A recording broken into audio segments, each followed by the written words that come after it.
আসসালামু আলাইকুম, সবাই কেমন আছেন? আলহামদুলিল্লাহ, আমরা সবাই ভালো আছি। এখানে যে দুইটা তাল, একটা তাল সাফনের আব্বু এনেছিল আর এটা আমি আজকে নিয়ে এসেছিলাম। এখন রাত্রবেলায় আমি তালটা নিয়ে রাখবো, কারণ তালটা অনেক নরম, ভিতরে বেশি পেকে গেছে, রেখে দিলে টক হয়ে যাবে। এর জন্য আমি এখন তালটা নিব। এটাও পেকে গেছে, যে তুল তুল করতেছে। আমি যদি রেখে দিই তাহলে তালটা আর খাওয়া যাবে না, তাই এখন রাত্রিবেলায় আমি কষ্ট করে তালটা নিয়ে নিব। আমি তালটা ভালো করে সুতি কাপড় দিয়ে, ভেজা কাপড় দিয়ে মুছে নিছি।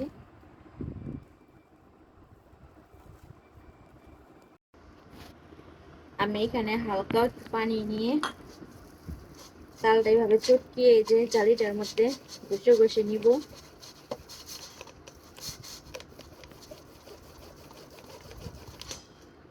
যেভাবে ঘষে ঘষে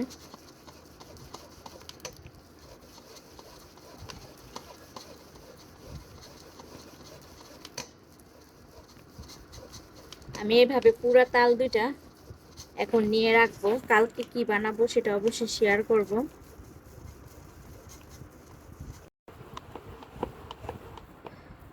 আমার দুইটা তাল না হয়ে গেছে। এখানে ছোট তালটা সাফনের আপু যে নিয়ে আসছিল, এটা আমি আলাদা করে রেখেছি। আর এখানে বড় তালটা, এটা আমি নিয়ে আসছি।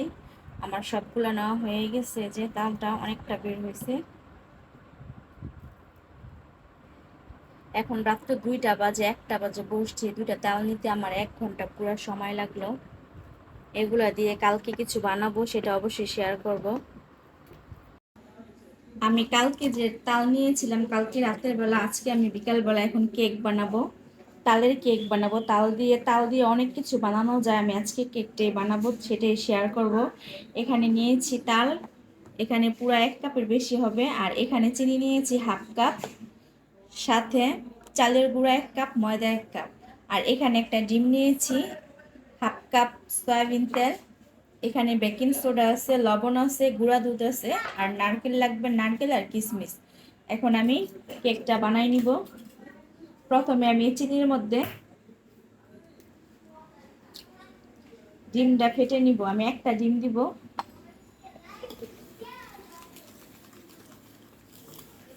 চিনির সাথে ডিমটা আমি 3 থেকে 4 মিনিট ভালো করে ফেটে নিয়েছি।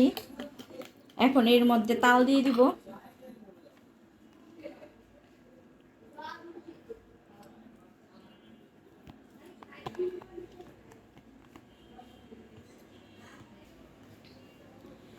এখানে আমি তেল দিয়ে দিব 1/2 কাপ।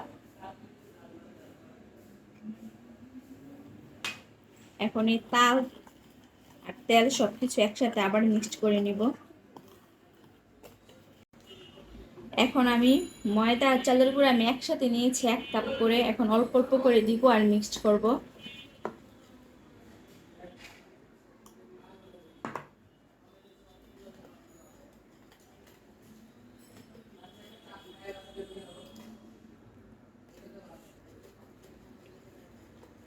আমি এখানে সবটুকু চালের গুঁড়া আর ময়দা দিয়ে ভালো করে এটা মিক্সড করে নিয়েছি। এখন আমি গুঁড়া দুধ দিব 3 টেবিল চামচ। আমি উঁচু উঁচু করে 3 টেবিল চামচ দিব।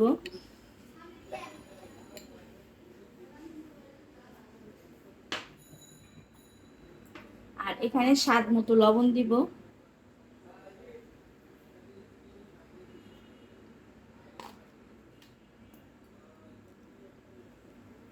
সাথে আমি এখানে নারকেল দিব।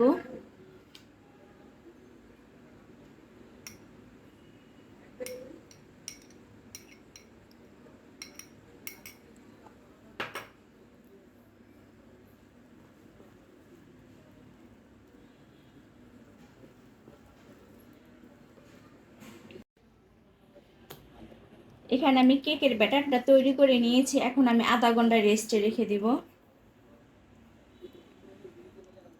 এটা আমি আধা ঘন্টা রেস্টে ঢেকে রেখে দিব। আধা ঘন্টা রেস্টের পর এখন আমি কেকটা বানাই নিব। এখানে আমি বেকিং সোডা দিব 1 টেবিল চামচ।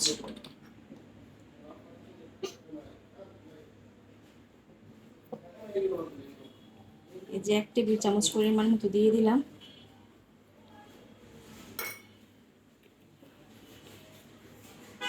এই পাউডারের সাথে আর একটু ভালো করে মিক্সড করে নিব। আমি ভালো করে মিক্সড করে নিয়েছি। এখন এই যে এখানে এটার মধ্যে আমি বাটিটার মধ্যে কেকটা বানাবো। এখানে আমি অল্প করে তেল দিয়েছি, এখন হাতে মাখাই নিব।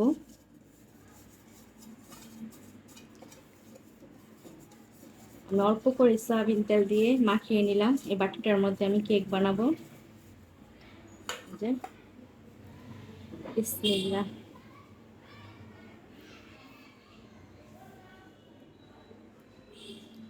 এখন আমি সবটুকু ঢেলে দিব।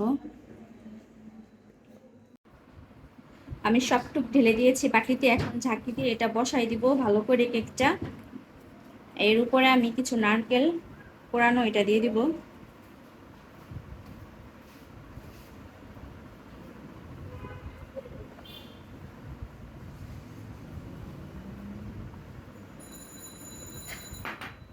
সাথে কিশমিশ দিব।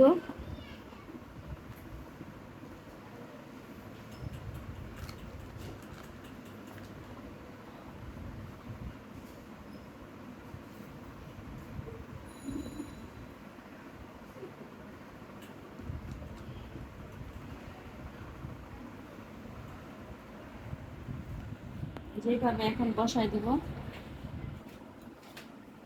গলা ঢুকে।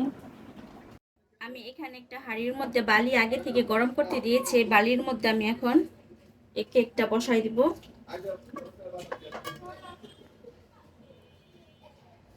30 মিনিটের জন্য।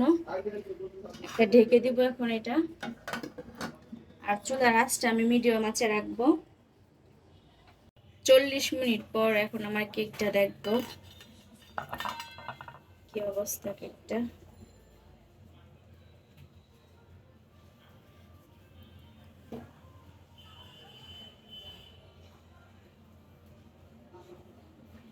আমার কেকটা হয়ে গেছে, এখন আমি নামাই ফেলবো।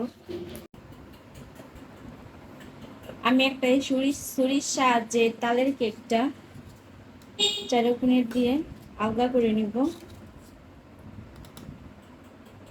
এটা অনেক গরম, ধরা যাচ্ছে না। এখন এই প্লেটের মধ্যে আমি ঢেলে নিব। আমি কেকটা একটা প্লেটে নিয়েছি, এখন কেকটা কাটবো, আপনাদেরকে দেখাবো।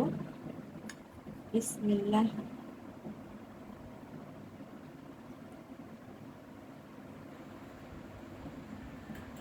যে আমার কেকটা এখন গরম, ধরা যাচ্ছে না, অনেকটা সফট হয়েছে।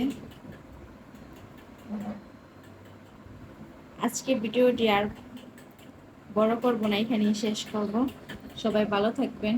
আল্লাহ হাফেজ।